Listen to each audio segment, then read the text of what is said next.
CFO at Cambridgeshire and Peterborough at ICB, and I co-lead the network here along with Nicola. And thanks to Nicola for putting all of the questions in the icebreaker poll and all of your comments that are coming in through the chat as well. There's some really interesting and inspiring ideas there. Personally, I like the thinking around the parental leave and the visibility, I guess, of kind of how flexible working can work in practice, and obviously having the right role models in that space as well. It's a bit of a topic close to my heart at the moment because after this webinar, I'm heading off to see my son in a school play this afternoon. So I'm definitely role modeling that flexible working today. I just wanted to call out one quick thing before we get started, which is linked to our webinar topic today. So I'm sure a lot of you saw some of the data from the HFMA report, which was published a week or so ago. It was a report that was done with the Skills Development Network and One NHS Finance on the makeup of our NHS finance function. So lots of kind of interesting stats and data in there. But in particular, the gender split at finance director level has improved to 39% female. So that is an improvement. We know that there's still loads more work to do, especially overall, because in finance, women make up over 60% of our workforce. So to kind of get that represented at all levels in the organisation, there's still work to do. But great news that we are definitely seeing progress in that area. So one to celebrate. And as a flash, this is the topic for our webinar today on changing times. So as usual, I'm joined by two great speakers. So we've got Spencer and Laragh here. They'll both talk a bit about their own personal experiences of what has changed for them over their careers. And I'll obviously ask them both to introduce themselves in a minute. We'll follow, excuse me, the usual webinar format with a little bit of background from both of them, and then an opportunity for some questions and hopefully a nice informal discussion too. So looking forward to getting started. Spencer, can I come to you please first for your intro? Thanks. Thank you, Sarah, and thank you for inviting me. It's really a real privilege to be here. And I was asked just to kind of give a reflection on how things are for me now and how things were in the past, and sort of compare and contrast. And it's been a real kind of dredge on my memory because my career goes back to the late 80s, early 90s. So there's quite a lot of things to try and dredge up from the memory banks. And I think the other kind of thing that brings it all into focus is I'm looking to leave the NHS and retire in the summer. So it feels like a poignant time for me to kind of reflect, and hopefully it'll be vaguely useful or interesting for the audience.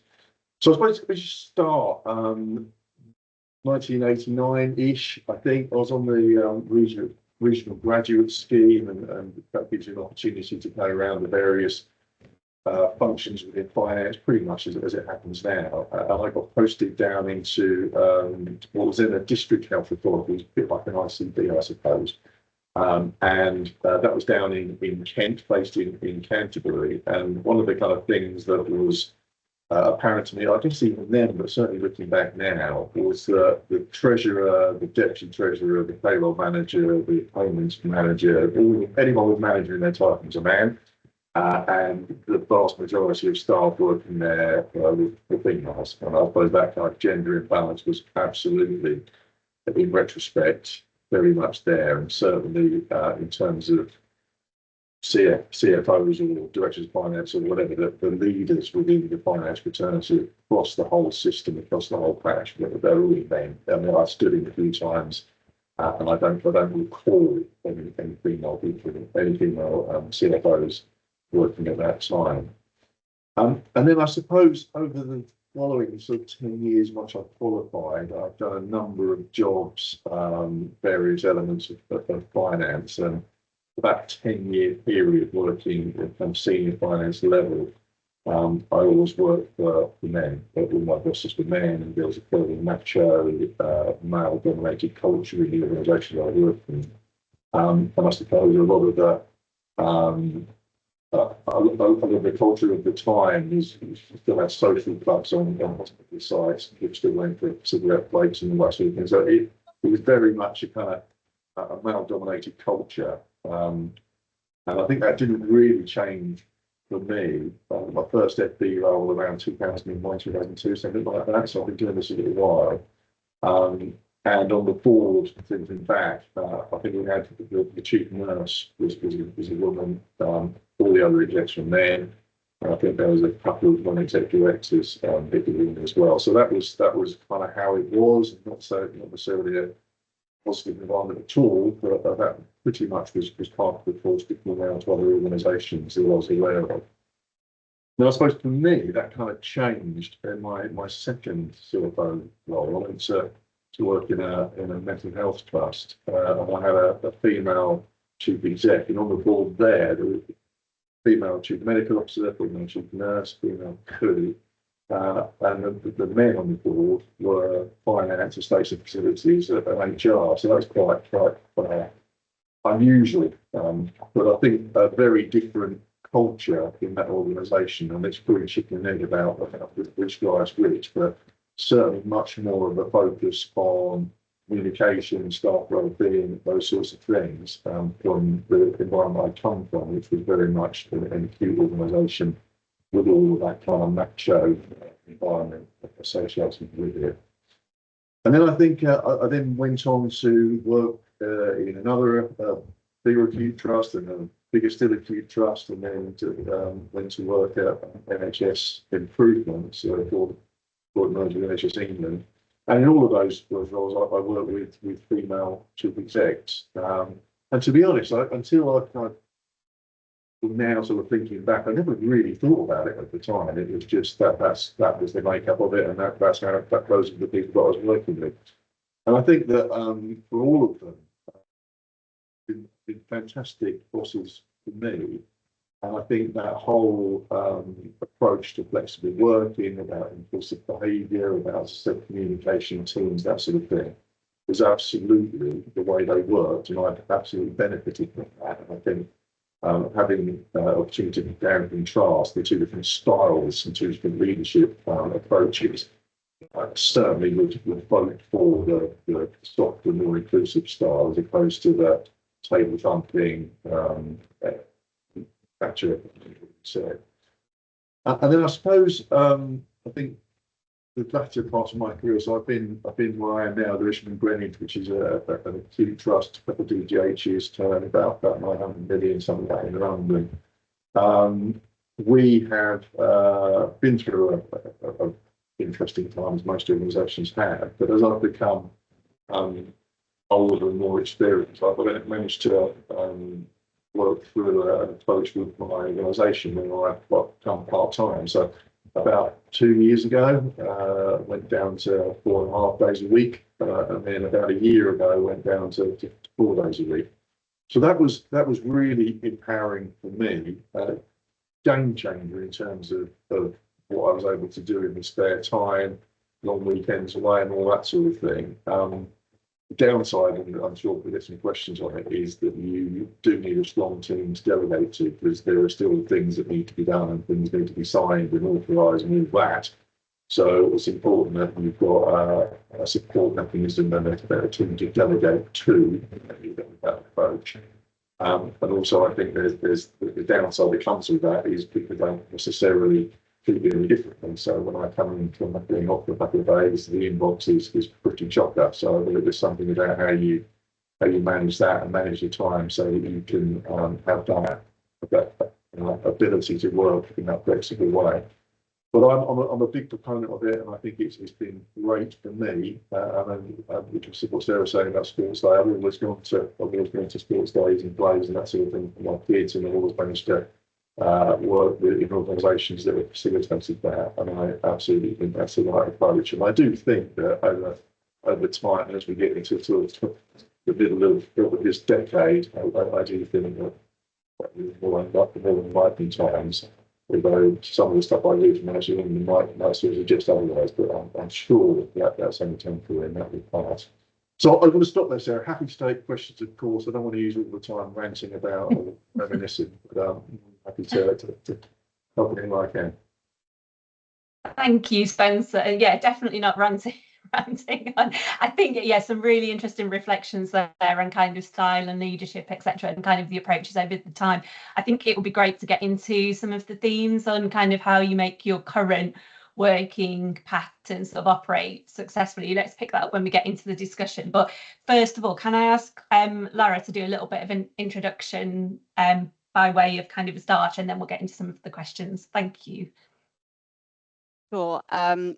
So hi everybody. For those who don't know me, I'm Laragh Walton. I'm Deputy CFO at UCLH. But alongside this, I also lead the Women in Leadership work across London, and I also sit on the London Finance Development Board and represent London on the Finance Academy. So I kind of had quite a big passion for the kind of wider staff development agenda and developing teams and supporting individuals to grow and progress their careers alongside sort of the day-to-day finance role. And I think it is a core part of that finance role in a leadership role. So a little bit about me and my background first up, and then I'll talk a little bit about my working patterns and how I've made those work or not work and the things that I've learned along the way with that.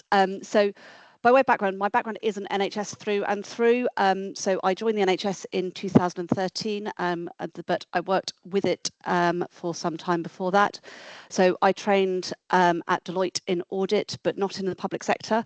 My sector at the time was technology, media and telecoms. I think as a young graduate, I thought that was going to be glamorous. It really wasn't. I had clients like Vodafone UK, Mirror Group newspapers. I had a small Japanese tech firm. And my most glamorous client was National Car Parks, where the offices were on top of a car park. So, so it definitely wasn't quite what I thought it was going to be as a graduate. And about a year after I qualified, I moved to Monitor when it was an organisation of around 100 people. So quite different to sort of the regulatory environment today. And I worked on assessment of trust for foundation trust status. And that was my kind of first foray into the healthcare environment. And I was there for around 4 years as an analyst and then assessment manager. And from that, I knew that I wanted to stay in healthcare, but I wasn't quite sure what I might want to do in healthcare, other than do something that was kind of productive and help to improve the service. So to start with, I moved into consulting, and I spent 4 years in consulting, but working exclusively with healthcare clients. Learned a huge amount in that role around building stakeholder relationships, and I found some of the experience and skills from consulting were perhaps more transferable than I realised. And I also learned a lot about pushing myself out of my comfort zone. And the reason I mention that is because I think that experience of being able to be working outside of your comfort zone has really helped me later on in my career when I've had to find resilience and some of those aspects. And I think that pushing yourself outside of your comfort zone gives you that experience of how to cope when you're not comfortable, and how to really draw on some of those things that you might need when you need to be really resilient, which I think in changing times is what we're all going to need. So after I left consulting, that was when I moved into the NHS itself, and I worked at the Royal Marsden. So I joined the Royal Marsden in 2013 as their Associate Director and then latterly Director for Financial Strategy. And during that time, so I was at the Marsden for 9 years in total, predominantly in that role, but I also did a period covering the Director of Operational Finance. So got to have some experience across both aspects of finance. And I also took 2 years out on maternity leave.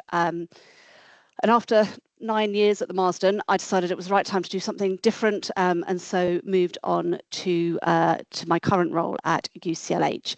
For me, it was all about timing. It felt like the right time to take on a new challenge. My eldest child had just started school. My second child was in that period a year before they started school. So things felt quite stable in my personal life.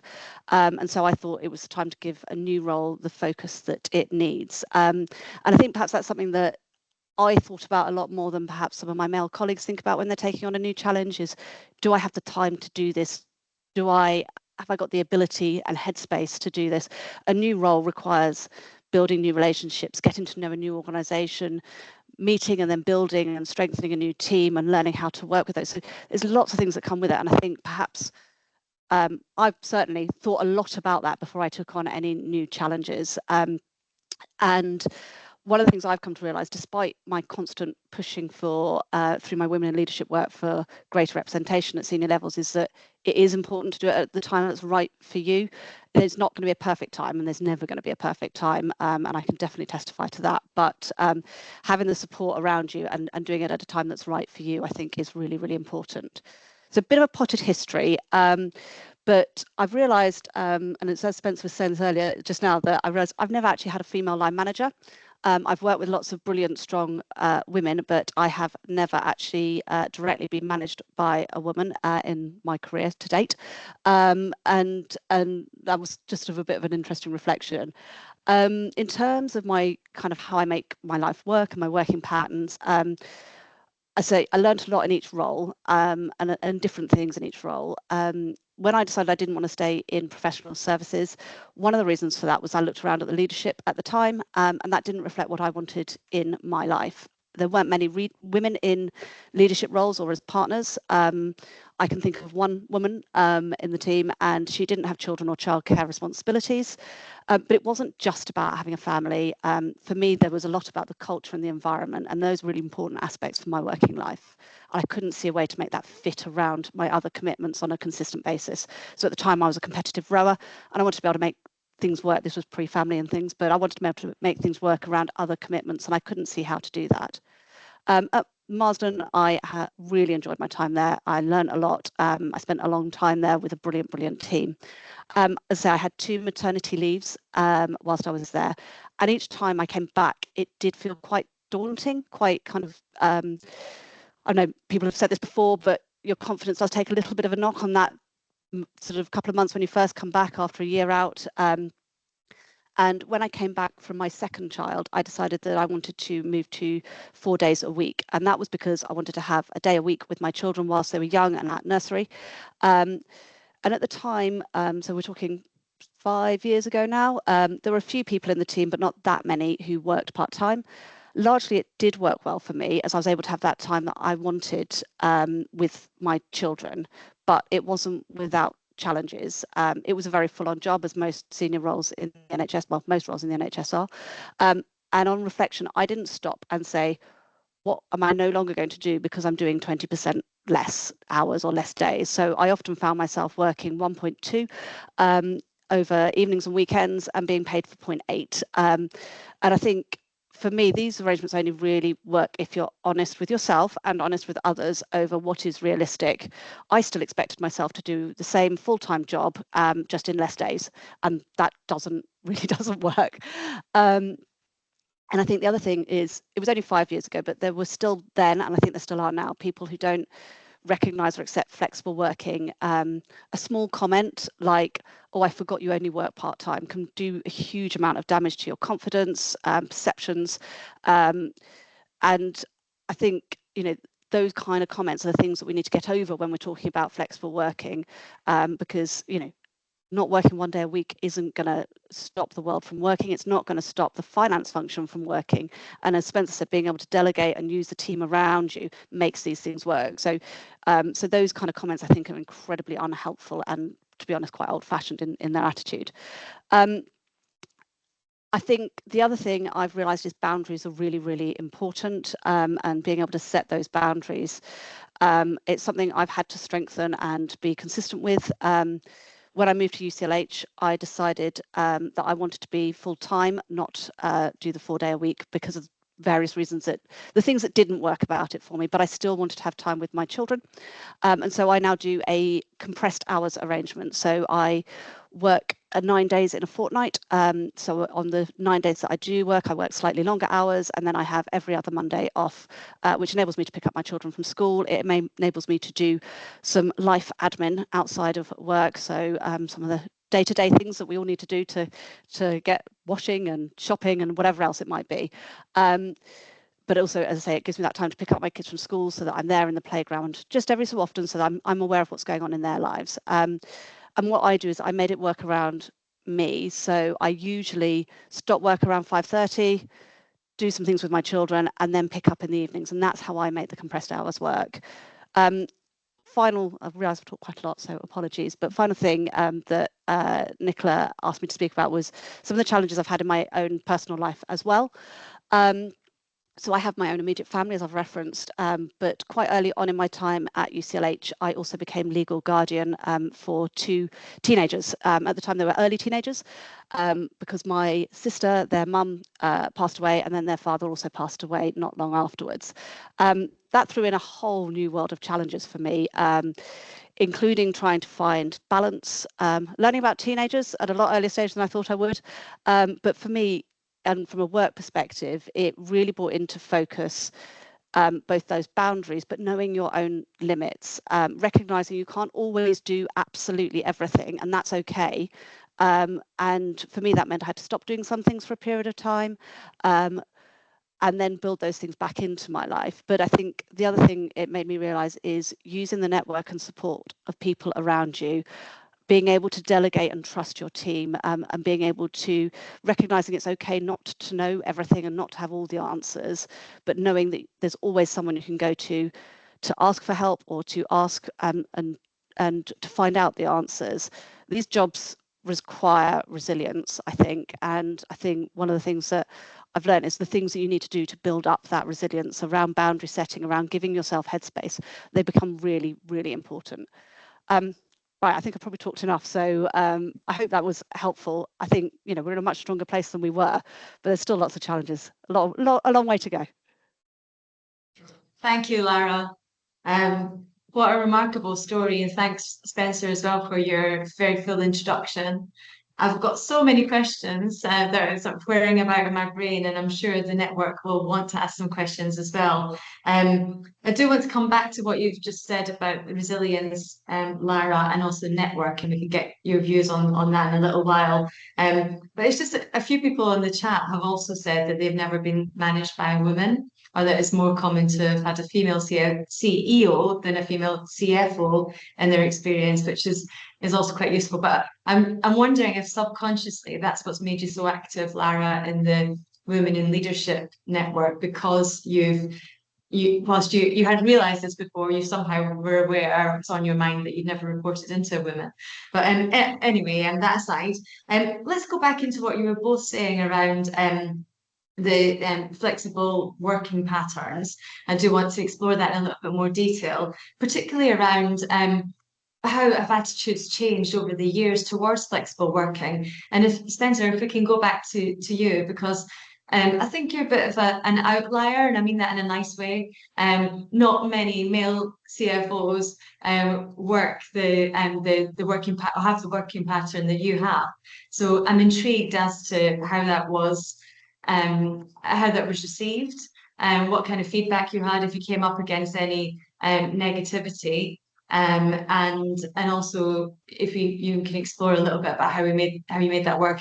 And Lara, if we can come back to you as well, and you did mention some of the negative comments that you'd experienced around part-time working. And again, I think many of our network will have experienced that, and we'd probably like to hear how you dealt with that, and any suggestions that you have of how to react to that in a way that makes it clear that it's inappropriate, but without also I don't know, without losing face, I guess. So yeah, Spencer, can we come back to you?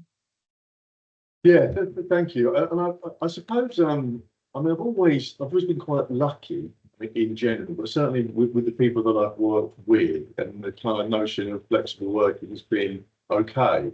And it's double-edged sword, isn't it? Because sometimes, you know, something needs to be done and you get there early or you stay late or whatever. But I think I've always worked with people that have recognised the contribution that you make, and then if you need to go and do something, then that's okay as well. So that kind of time shifting approach has always been something that I've always benefited from, and then encouraged in my teams, because we're all holistic people and you've got other stuff to do, haven't you? It's not just all about balancing the books or whatever your role is.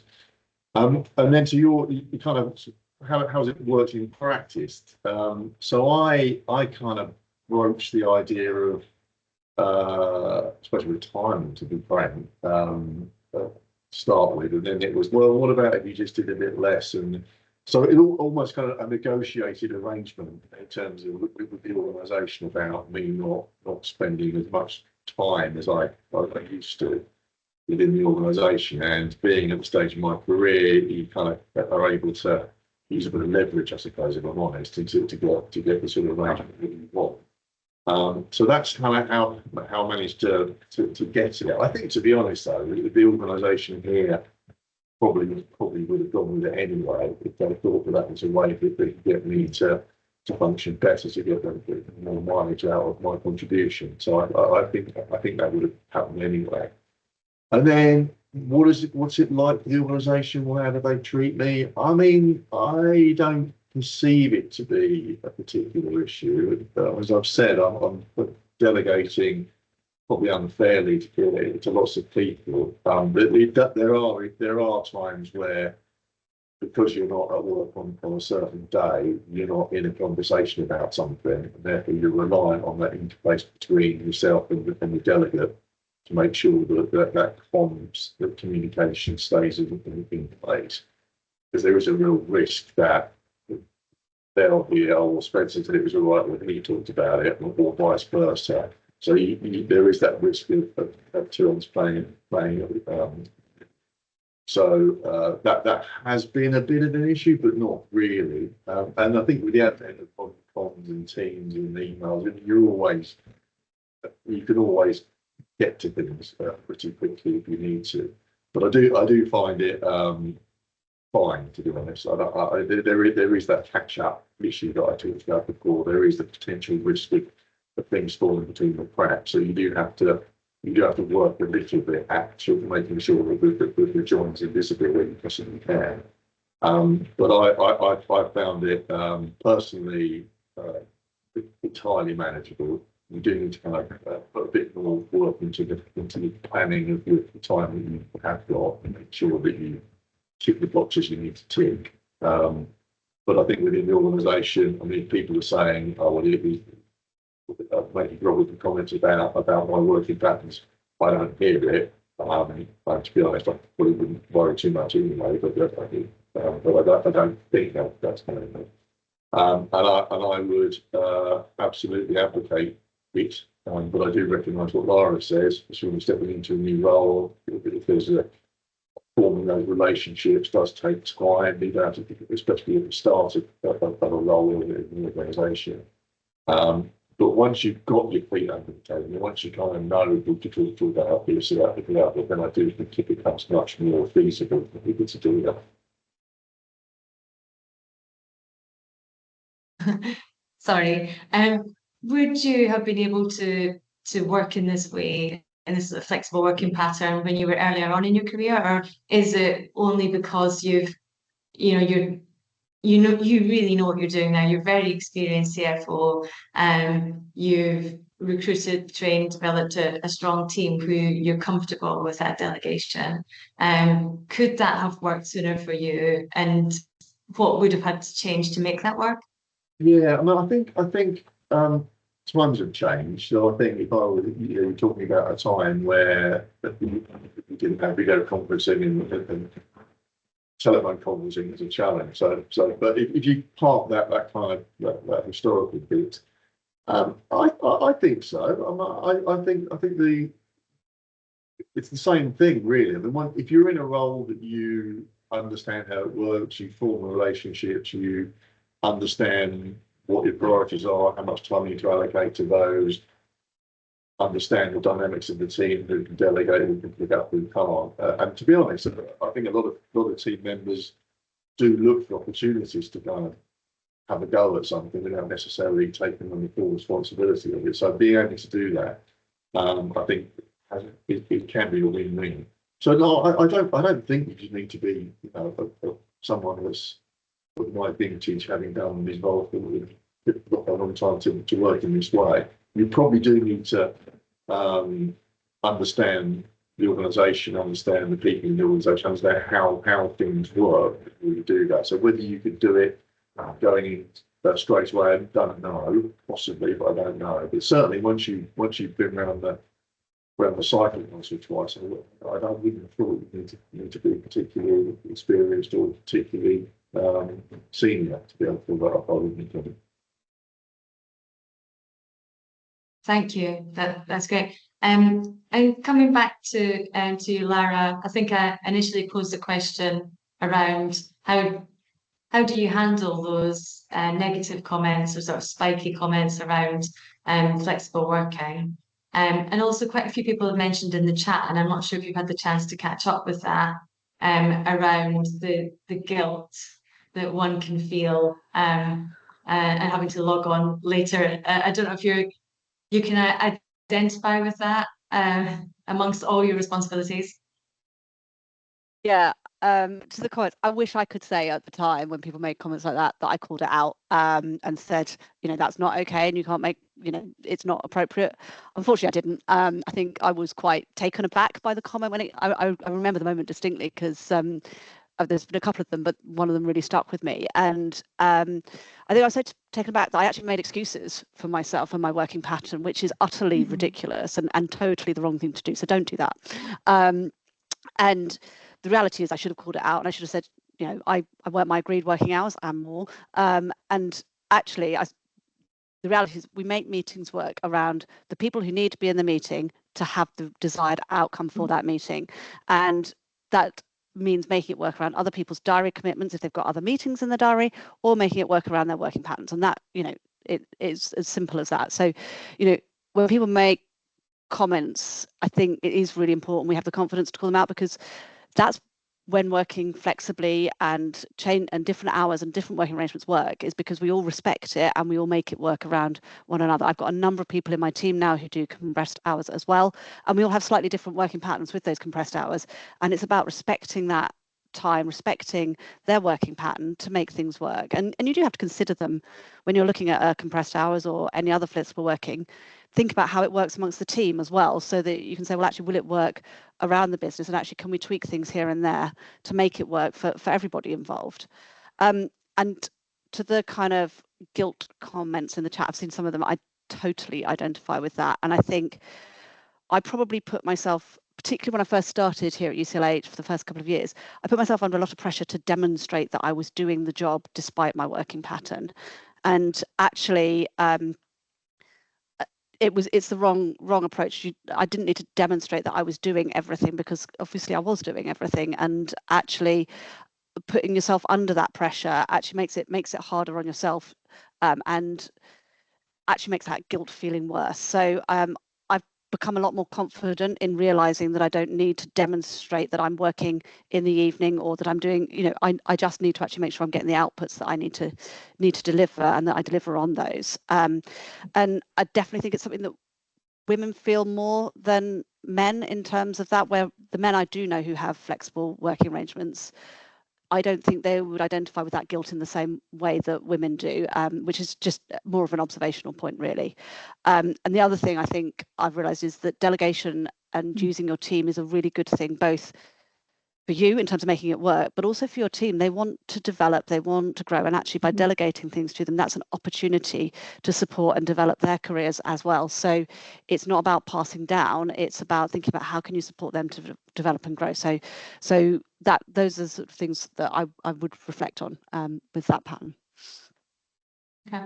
Just building on that, I agree with you. I think that, and from speaking to many of the clients and candidates I work with, I think that guilt is more prevalent in women than in men. I can't always get my finger on it. I think it must be around expectation. But what can we do? And this is, you know, please, this is a question for everyone, really, for Spencer, for Lara, Sarah, or if anyone in the audience wants to respond as well. Like, what can we do as leaders in the NHS finance community to eradicate that, actually? Because these are hard jobs in hard times. The last thing that talented NHS finance leaders need is more guilt on top of that, that's going to hold them back from doing or delivering the best job that they can. So what can we do to help make that disappear, and people can really just focus on bring the best self, doing the best jobs? Shall I just come in, Nicola? I think, kind of, as Laura said, I think, Laura said, you've got to kind of call it out, haven't you? If it's not, if people, if part of the guilt is because of what people say, and I think if they then do say things, I think we do need to kind of call it out. I also think this is a results-driven business, objective-driven business. So to be honest, if you're doing what you need to do, and if you can do it in a day a week, then that's brilliant. I mean, you probably can't, but so I don't think this is at the senior level, probably at most levels really. It's not about how many hours you put in; it's what you get out the other end, isn't it? So I think we need to be saying that in forum that you get the opportunity to see it, because I don't really, I've got loads of people that have worked in the past loads of hours, but without it's questionable. And conversely, some people can do work miracles in no time at all. So it's really about getting the job done.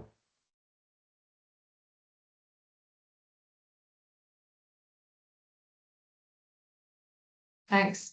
I agree with that. Lara, do you have any views on how to banish the guilt?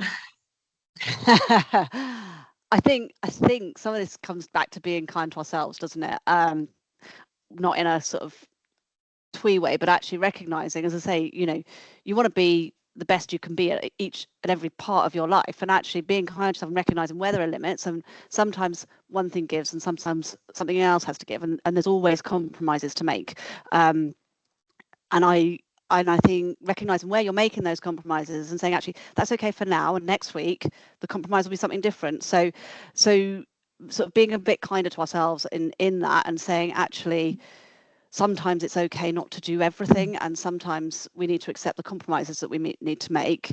I think that helps with the guilt. I don't think there's a complete answer. I think the more we talk about it, the more we recognise that lots of different people are doing flexible working arrangements, and they might be part-time, they might be compressed hours, they might, we always sort of pick on work from home or whatever, but actually there's a huge different type of arrangement. Some people do, just term time, and actually let's talk about those. Let's accept them. Let's see that actually we've got a really productive workforce from it, and that is kind of the real important point of it, is it actually makes us more productive and makes us better at our jobs, and makes us better in the other things that we've got going on in our lives. I agree, and we're never going to get away from the fact that these jobs are difficult jobs. You're pulled in many different directions, as you may well be in your home life as well. So yeah, opening up to the floor. Do other people have questions that they want to ask? Please do raise your hand or put the question on the chat function. We encourage people to put the video on to ask a question. It's always nice to see you as well as hear you. But in the meantime, just sort of picking up on what Hazel and Leslie have said, they've highlighted that it's important for us to role model behaviour, to normalise more flexible working patterns at a senior level as well, so that it doesn't become something that is that people pick up in a negative way, and it just becomes part of life in the workplace. So picking up on role modelling as a whole, and recognising that both Lara and Spencer are role models in their own ways. But I'd be interested to hear from you two on who were your role models in your career thus far. Lara, since you're here and your face is still the main one on my picture, do you want to answer? Oh, that's really, I've had a few different roles. You are totally putting me on the spot. I've had a few different role models, and people that I really look up to, and you see probably one of the most recent is the London CFO, Hannah Whitty. I think the way that she balances what is an incredibly difficult job, but also balances it with the right behaviours in the way that she speaks to people and the way she treats people. And she talks about how she balances it with her home life. For me, that was incredibly helpful to hear. She talked about almost making a contract with her partner or husband, I'm not quite sure which, I think husband, when she took on the London CFO job, so that they had that kind of contract between them. And I think that's the other thing that we need to think about. And I'd love to see more role models and men role modeling where there's lots of men who are doing the pickup once a week or twice a week and those things. But I think what I'd like to see in role is more of that being talked about from the men who do it as well, because I think a lot of men tend to do it almost incognito. They put it in their diaries, but they don't. Whereas I think women tend to, because we're a bit more apologetic. So I think the people that I've looked up to and seen role modelling are the ones who are really happy and comfortable talking about it. And I think that really helps. Thank you. Spencer, over to you. Role models, who's inspired you? It's a long list, and I won't go through them all, but just to pick out a couple that kind of spring to mind. Way back in my career, one of my placement managers, he was the deputy director of finance at Walton, and a couple of things. One, I went to a meeting with him, and one of the consultants being a male consultant, particularly going bullshit and acting in a behaviour that wasn't appropriate. Just in terms of throwing their weight around, really, because they could and they didn't go out and buy whatever.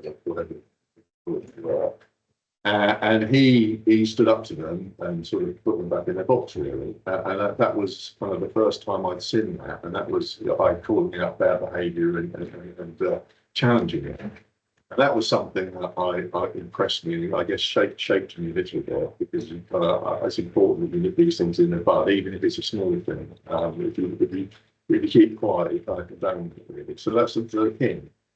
He also used to play a lot of cricket, and he'd just leave the office at 4 o'clock or something one day a week during the summer, and that's just the way it was. He got there early, and again, an early example of effectively working, I suppose.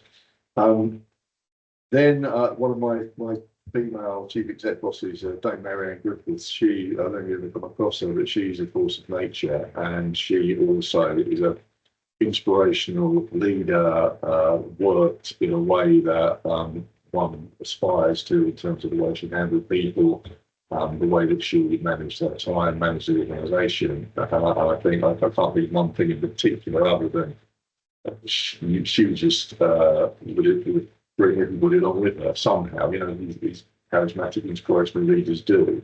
But they make you want to succeed, and she did that in a way that I've never come across before since in my career.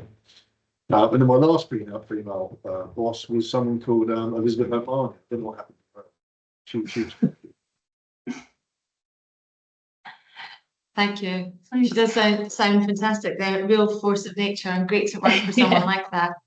Yeah, thank you. I wonder, Nicola, if there's also a little bit of a link in here with some of the earlier comments in the chat around kind of experience with female line managers, female CFOs, female chief execs, etc., and just obviously drawing on those points around role modelling the behaviour and kind of normalising it as well. And I think the more that there is of that, then the less guilt naturally falls in, because it's kind of, everybody's human, aren't we? We've all got kind of our lives outside of work. So how do we make it balance and work in a way that suits us all as individuals? Yeah, absolutely agree.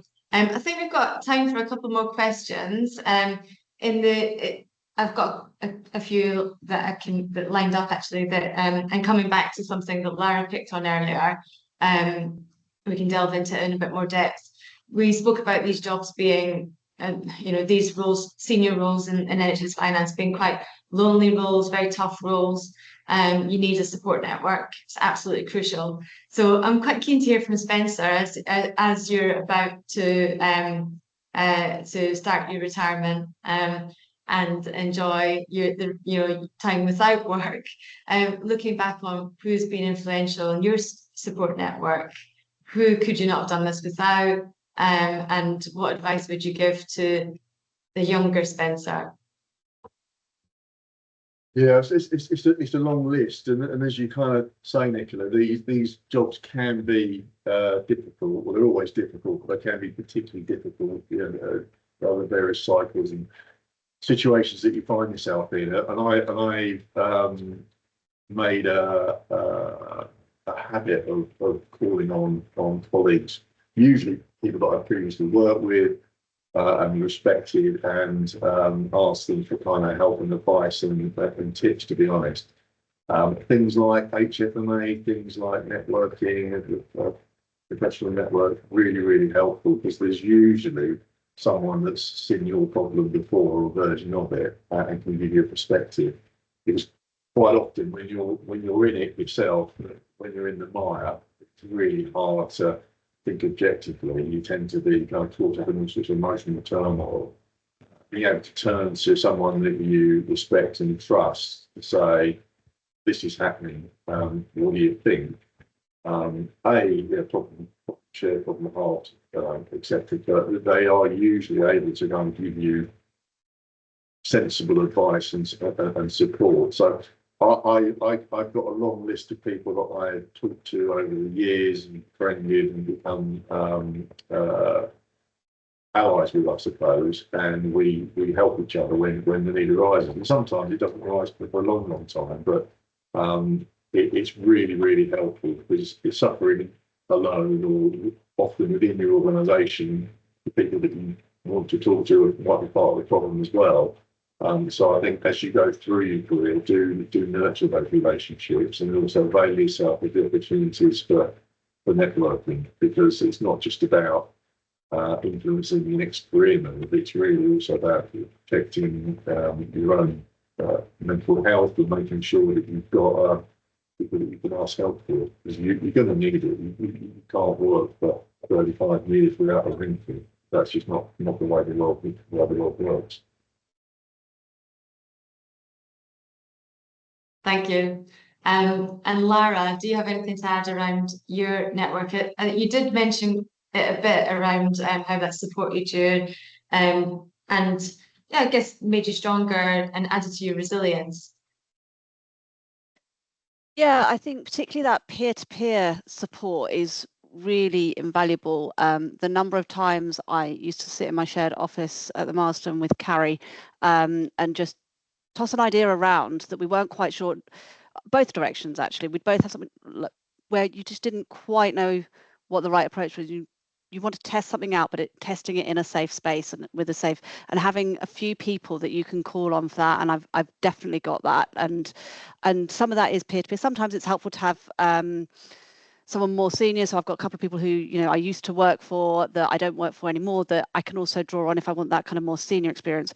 But I also really value that kind of peer-to-peer support, that where you can just say, well, what do you think? What would you do? And having that opportunity just to throw ideas around and just say, I'm thinking about doing this. Is that a really stupid idea? It's a really helpful sounding board, and I would strongly encourage people to kind of find just one or two people that you have that you can do that with, because for me it's been absolutely invaluable. Yeah, I completely agree, and I know a lot of our networks will we say the same, and that's partly why I think they're part of this network as well, aren't they? To hear those sort of shared experiences, lived experiences, and how other people have dealt with them, and learn from that. Another question, I guess, sort of we've reflected a lot on the past and what's happened during Spencer's career, for example, and yours as well, Laragh. But thinking ahead, and the question I posed at the beginning was around what would help with improving the CFO gender balance. But likewise, what do you think the next 10 years will bring in the NHS landscape? How do you think things will look in 10 years' time, if you can sort of transport yourselves ahead? What will our gender makeup be in senior roles, and what impact, or how will the environment be changed in terms of flexible working patterns, so on? That's really hard, isn't it? If only I had a crystal ball. But I think we are really moving in the right direction, actually, and it feels like there is a bit of more of a snowball effect on some of these kind of changes in working arrangements and acceptance that actually doing things differently, both in the way we work, but also in our cultures and our attitudes. I would like to think that the CFO slamming on the desk and shouting is a thing of the past, actually. And I think for me, culturally, that should then and will trickle down into our teams, and that kind of behavior of the kind of alpha male type requirement to be in a senior role, I think, is becoming less and less common. So I hope in 10 years' time that sort of thing will be completely eliminated, because we're definitely heading in that direction. And for me, I think it's that kind of cultural change that will start to help with that real shift towards equity at senior roles. And I think not just I think this needs to be every layer, right? It's all about having that pipeline of people. It's going to take a long time before we're completely, equitable at the very senior levels, but actually we are moving in that direction. And I think, in 10 years' time, I would hope we'll be quite a long way towards that. But I think for me, it's not just about the flexible working patterns. A lot of it is about those cultural and behavioural aspects as well. And I would hope that culturally NHS finance will feel quite different, certainly to how it felt 10 years ago now, but also even from today.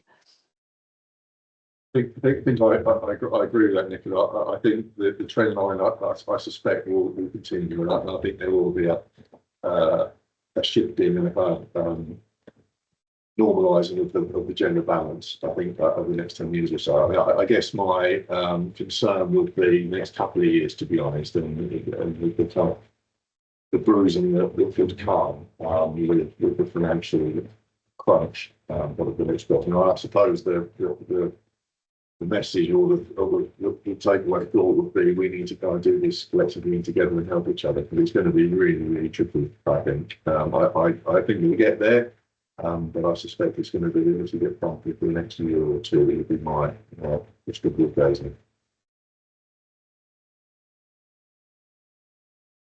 Thank you, Spencer and Laura. Yeah, I can definitely resonate with the last comment, Spencer, there as well. Really interesting set of themes coming out of this discussion, as always. I think some of my takeaways from here is obviously it's helpful to reflect on obviously the external factors that influence a lot of this, but also our own behaviours and actually the behaviours of others as well, and how our role modelling and their role modelling can truly sort of influence and shape how we kind of normalise some of the aspects of flexible working that we've talked through, and obviously then encourage and inspire others to make the leap into the more senior roles in a way that works for them as individuals as well. So really appreciate all of the input and comments there as well. We're coming up to the end of our time on the hour. As always, we're happy to stick around for a few minutes afterwards for anybody that wants to just sort of have a conversation informally. So we're able to do that for another 5 or 10 minutes. Just before we formally wrap up, I just wanted to put in a plug for our annual face-to-face event for the network. So we are now lucky enough to host our 3rd in-person event. We're doing it slightly earlier than we have done in previous years. So hopefully you've got the date in your diary of Monday, the 16th of June. It's in the same location as we've had the last 2 events at the Governor's Hall at St Thomas's Hospital. So really looking forward to seeing so many of you there. If you're not already on the list and you would like to register for a place, get in touch with Nicola. We're just busy working through the agenda and we'll be able to share some of that really soon. But safe to say, hopefully it'll be a really uplifting and inspiring day for us. Have I missed anything, Nicola, about the 16th? No, yeah, just to say that the theme is around positivity, of which I think everyone needs. Everyone I've spoken to recently could probably benefit from having a discussion around our day that's based on uplifting how people feel at the moment. So hopefully you'll get a lot out of that, and we expect to send the programme out fairly soon. Fab. Thank you. So that's about up. So happy to wrap up for today. Like I say, we'll stick around for a few minutes if anybody's keen to have a bit more of an informal conversation. Thank you for all of your comments in the chat. Always helpful for us to kind of get a sense of where people's thoughts are and obviously shape future webinars as well. So thank you again for today and have a good rest of the day. Thanks all.